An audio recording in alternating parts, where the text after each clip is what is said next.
இல்ல இப்போ எங்களுடைய இது வந்து எங்களுடைய அதிருப்தியை நாங்கள் வெளிப்படுத்துறோம். பணி புறக்கணிப்பு என்பது வந்து தொடர் வேலை நிறுத்த போராட்டமோ அதெல்லாம் வந்து நாங்கள் இப்போ பண்ணல.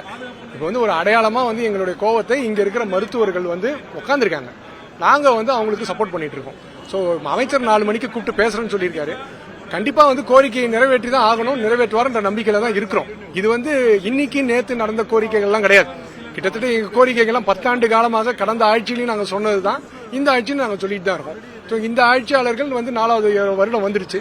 இன்னமும் வந்து அந்த ஒரு எங்களுடைய கோரிக்கைகளை வந்து செவிசாய்த்து நடத்துவார்கள் என்ற நம்பிக்கையில் தான் நாங்கள் இன்னமும் காத்துக்கிட்டு இருக்கோம். இன்னைக்கு ஒரு அசம்பாவிதம் நடந்ததுனால இந்த ஒரு என்ன சொல்றேன்னா ஒரு எமோஷனல் அவுட் பர்ஸ்ட் மக்கள் வெளிப்படுத்துறாங்க. நாங்கள் வந்து இங்க உட்காந்துருக்கோம். பணி சூழல் அப்படின்னு எடுத்துட்டு வந்துட்டீங்கன்னா தமிழ்நாடுக்கு நம்ம பேசுவோம்.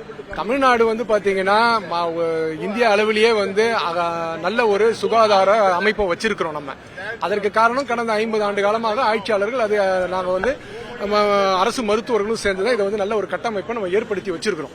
இது மாதிரி இருக்கிற விஷயத்துல மக்களுக்கு எங்கள் மீது, அதாவது அரசு மருத்துவமனைகள் மீது நம்பிக்கை அதிகமாகிட்டே தான் இருக்கு. இப்ப இன்னைக்கு வந்து இந்த ஹாஸ்பிட்டல் வந்து இப்ப போன வருஷம் கட்டினாங்கன்னா எதுக்காக கட்டியிருக்காங்கன்னா மக்களுடைய தேவைதான். அதை கட்டியிருக்காங்க. கட்டும் போது அதற்குண்டான மனித வளத்தை அவர்கள் நியமிக்க வேண்டும். அதுதான் எங்களுடைய பிரதான கோரிக்கை. நீங்க வந்து நோயாளிகளுக்கூட கேட்ப நீங்க மருத்துவர்கள், செவிலியர்கள், மருத்துவ பணியாளர்கள், காவலாளிகள், இன்னும் வந்து அடிப்படை ஊழியர்கள் எல்லாரையுமே நீங்க போதுமான அளவுக்கு நீங்க நியமிச்சா மட்டும்தான் ஒரு குவாலிட்டி கேர் ஆஃப் சர்வீஸ் வந்து தொடர்ந்து நடந்துகிட்டு இருக்கும்.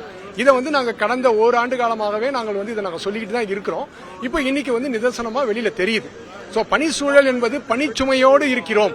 அதாவது சுகாதார கட்டமைப்பு நம்மளுடைய தமிழ்நாட்டில் ரொம்ப ஸ்ட்ராங்கா இருக்குன்னு சொல்றோம். அது வீக் ஆயிடக்கூடாதுன்னு நாங்க சொல்ல வரோம். ஏன்னா 40,000 டாக்டருங்க இருக்க வேண்டிய இடத்துல 20,000 டாக்டருங்க தான் இருக்கிறோம். அதுல 4,000 டாக்டருங்க வேக்கண்ட். அப்படி இருக்கும்போது நாங்க பணிச்சுமை டபுளா தான் இருக்கு. எங்கேயோ ஒரு இடத்துல நடக்கிற ஒரு அசம்பாவித்தை வச்சு ஜெனரலைஸ் பண்ண முடியாது. அப்பனா வந்து டெய்லி நோயாளிகளோட கூட்டம் ஏன் அதிகமாயிட்டே இருக்கு? பிரைவேட்ல இருந்து கவர்மெண்ட்டுக்கு தான் படையெடுத்து வருகிறார்கள். கிட்டத்தட்ட 70-80% சிகிச்சைகள் வந்து அரசு மருத்துவமனைகள்ல தான் நடந்துகிட்டு இருக்கு. அப்படி இருக்கும்போது எங்களுடைய பணிச்சுமை அதிகமாகுதுன்றதை நாங்க சொல்றோம். அப்ப பணிச்சுமை அதிகமாகும் போது குவாலிட்டி கேர் கொடுக்கறோம். இப்ப அடுத்தது இது மாதிரி ஒரு அசம்பாவிதம் நடக்கும்போது ஒரு பணி பாதுகாப்பே இல்லாத ஒரு சூழ்நிலையில நாங்க தள்ளப்பட்டிருக்கோம். சோ பணிச்சுமையோட பணி பாதுகாப்பு இல்லாம ஒரு அச்சத்தோடு எந்த மாதிரியான ஒரு மனநிலையில ஒரு நோயாளியை நாங்க அணுக முடியும் என்பதுதான் எங்களுடைய கேள்வி. இதை வந்து நாங்க ஒரு ஆதங்கமா வெளிப்படுத்துறோம். இது வந்து போராட்டம் அப்படின்னு இதெல்லாம் நீங்க வந்து பெரிய அளவுல சொல்லி மக்களை வந்து காயப்படுத்த வேண்டாம். நாங்க எப்பயுமே வந்து அரசு மருத்துவர்கள், உங்களுக்கே தெரியும் இந்திய அளவுல வந்து தமிழ்நாடு சுகாதார திட்டம் அமைப்பு வந்து நல்லா இருக்குன்னா அது அரசு மருத்துவர்களால் தான். சோ அதனால நாங்க மக்களுக்கு அகைன்ஸ்டா நாங்க எதையும் பண்ணல. இப்ப வந்து மருத்துவ பாதுகாப்பு பைலைட் ஆயிடுச்சு. தமிழ்நாட்டுல ஏதோ ஒரு இடத்துல ஒருத்தர் செய்திருக்கக்கூடிய ஒரு தவறு இது ஒட்டுமொத்த மருத்துவர்களோட பாதுகாப்பையும் கேள்விக்கு உள்ளாக்குமா? கண்டிப்பா.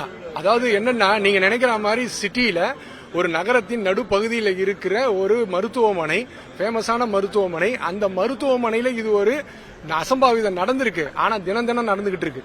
24 மணி நேர சேவை எங்கெங்கெல்லாம் வந்து அரசு மருத்துவமனைகள் கொடுக்கப்படுகிறதோ அங்கெல்லாம் வந்து மருத்துவர்கள், செவிலியர்கள், பணியாளர்கள் தொடர்ந்து அச்சுறுத்தல் தான் அச்சுறுத்தல் தான் இருக்காங்க. சார் சாயங்காலம் 6 மணிக்கு மேல போதையில வந்துட்டு கலாட்டா பண்றதுதான் டெய்லி அன்றாடம் நடக்குது. அங்க வந்து பணி பாதுகாப்பே கிடையாது. ஏதோ டீம் ஒர்க் மாதிரி அவங்களுக்குள்ள அட்ஜஸ்ட் பண்ணிக்கிறாங்க. இன்னைக்கு கூட காலையில ஸ்டான்லியில ஒரு நோயாளி வந்து மனநோயாளி வந்து ஒரு மனநல மருத்துவரை வந்து தாக்கிட்டார். இது தினம் தான் நடந்துகிட்டு இருக்கு. இது வந்து அசாதாரண சூழ்நிலையா நம்ம வந்து எடுத்துக்கிட்டு நாங்க வந்து பணி பாதுகாப்புக்காக ஆயுதம் ஏந்திய போலீசார பெரிய மருத்துவமனையில நியமிங்க, காவலாளிகளை சிறிய மருத்துவமனை நியமிங்க. 24 மணி நேர சேவை எங்கெங்கெல்லாம் இருக்கோ அங்கெங்கெல்லாம் வந்து தொடர்ந்து பாதுகாப்பு எங்களுக்கு வழங்கப்பட வேண்டும். கோரிக்கை 10 வருஷமா வந்து முக்கியமான கோரிக்கையே வந்து நம்மளுடைய மாண்புமிகு கலைஞர் அவர்களுடைய எங்களுக்கு அளித்த அரசாணை 354 மருத்துவமனை பாதுகாப்புக்கு வந்து நீங்க உரிய பாதுகாப்பு என்ன வேணும்? எங்களுக்கு போலீஸ் ப்ரொடெக்ஷன் தான் வேணும் நாங்க கேட்க முடியும். ஆல்ரெடி குற்றவாளியை வந்து கைது பண்ணிட்டாங்க. இது சட்டம் தன் கையில் எடுத்து அவங்க செய்ய போறாங்க. சார் இப்போ கல்கட்டால வந்து ஒரு மருத்துவ மாணவி வந்து கொடூரமான முறையில் வந்து பாலியல் பலாத்காரம் செய்யப்பட்டு வந்து கொலை செய்யப்பட்டார். உச்சநீதிமன்றம் என்ன சொன்னது? அனைத்து மருத்துவமனைகளிலும் வந்து பாதுகாப்பு வழங்க உரிய நடவடிக்கை எடுக்க வேண்டும் என்று சொல்லி 3 மாசம் ஆச்சு. அப்ப இப்படி ஒரு நடக்குதுன்னா அப்போ அது பாதுகாப்புக்கான தேவையான நடவடிக்கை எடுக்கப்படலன்னு தானே அர்த்தம். தொடர்ந்து இந்த சட்டம் ஒழுங்கு பிரச்சனை தமிழ்நாட்டில் இருக்குன்னு அரசியல் கட்சிகள் பேசிட்டு இருக்கிறதும் இப்ப இங்க நடந்துடக்கூடிய சம்பவத்தையும் ரிலேட் பண்ணிக்கிறாங்களா? அது மாதிரிதான் இருக்கு. இல்ல எனக்கு சட்டம் ஒழுங்கு பிரச்சனைன்றது வந்து எங்களுடைய டாபிக் கிடையாது. இது வந்து எங்களுடைய பணி பாதுகாப்பு தான். இது வந்து டாக்டர்ஸ்க்கு மட்டும் கிடையாது, இங்க உள்ள வர நோயாளிகளுக்குமே வந்து பிரச்சனை தான் சார். இன்னைக்கு வந்து ஒரு போதையில ஒருத்தன் கத்தி எடுத்துட்டு வந்து குத்துறான்னா நாளைக்கு வந்து சமூக விரோத கும்பல் வந்து என்ன வேணாலும் பண்ணலாம். ஸோ அப்ப பணி பாதுகாப்பு எங்களுக்கு வேணுங்கிறத நாங்க சொல்ல வரோம்.